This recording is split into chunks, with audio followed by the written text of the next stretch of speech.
আসা হয় এখানে। সাথে হচ্ছে মানে আমাদের ডান্সের গ্রুপরা আসছে। আমরা হচ্ছে 6 জন। প্রথমে হচ্ছে মানে উদযাপন করে এই যে কি জানি বলে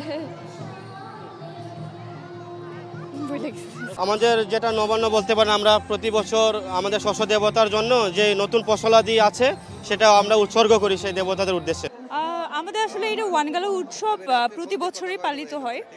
এটা আমার বছরের শেষের দিকে পালিত হয় আর কি, অক্টোবর, নভেম্বর বা ডিসেম্বরের মধ্যে আর কি।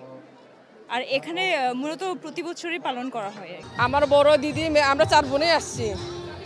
এবং এই উৎসবকে কেন্দ্র করে সারাদিন কি কি হয় গারো সম্প্রদায়ের, গারো জনগোষ্ঠীর মানুষের মধ্যে?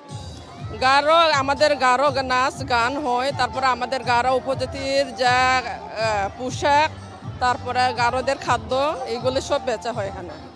এইটা তো বছরে একবার আমাদের ওয়ানগালা অনুষ্ঠান হয়।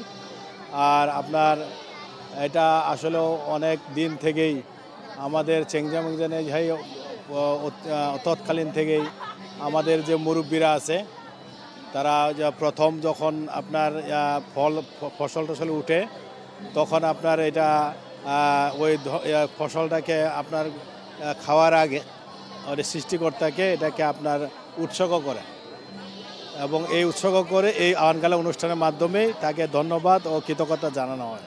বনানীর এই বিদ্যানিকেতন মাঠে কত বছর ধরে এই ওয়ানগালা উৎসব উদযাপিত হচ্ছে? এটা অবশ্যই অনেক বছর ধরে হচ্ছে আর কি, না প্রায় মনে হয় এরকম আরও 8-10 বছর যাবৎ মানে ঢাকা শহরে শুরু হচ্ছে।